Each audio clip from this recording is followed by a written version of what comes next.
My literature review was over joint mobilizations. Joint mobilization is a manual therapy that can be categorized into 4 grades of amplitudes and oscillations when performing the manual therapy. Some contraindications for joint mobilizations include joint fusions, a fracture, malignancy to the area, ligament rupture, and osteoporosis. One of the studies that I looked into for increasing the range of motion was a level 3 study done by 2 PTs, Jeremy Crow and Benjamin Gelfland. The subject of their study was a 43-year-old male who underwent a hip resurfacing arthroplasty. And after his surgery, he just experienced a drastic decrease in his range of motion. He wasn't able to do anything he liked anymore. He wasn't able to go play golf or the regular sports he normally does.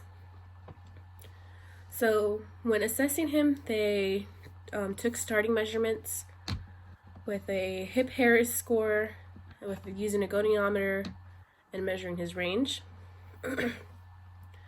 Prior to each of his exercises, they would do joint mobilizations.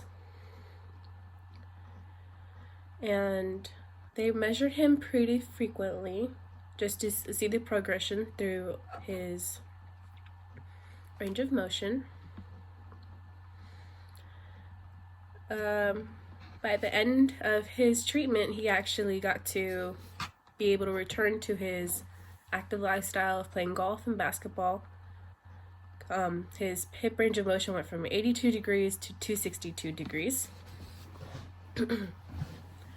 Another study I looked at was a level 4, was also performed by PTs, except these subjects of the study were chosen at random. They took 20 patients that were referred by a physician and put them into 2 different groups by flipping a coin. Another study I looked at was a research level 4. It was also conducted by 2 PTs. For their subjects, they chose them at random. They chose 20 subjects that were referred by a physician, and they kind of flipped them into groups by just a flip of a coin. They had a control group in which they did exercise 2 to 3 times a week without any joint mobilizations. And then they had the experimental group that got joint mobilizations prior to their exercise 2 to 3 times a week. Both groups were assessed every 4 weeks. And the measurements were not relayed to the PTs. A different assessor looked at them just so they wouldn't have a bias when looking at the data. The questionnaires that they gave the subjects were to just evaluate the level of pain that they were experiencing. So after every treatment or every exercise, both groups received a questionnaire regarding pain, the level of pain, and if they had any other therapies today, because they didn't want to skew any of the results.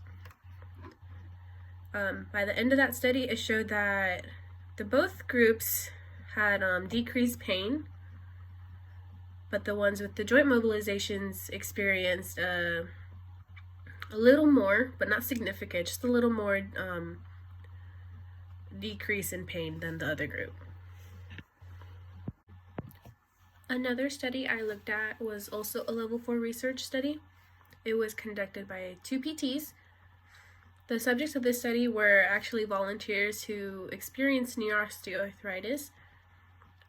They just had to be able to walk some short distances without any mobility aids and be years of at least 40 and above.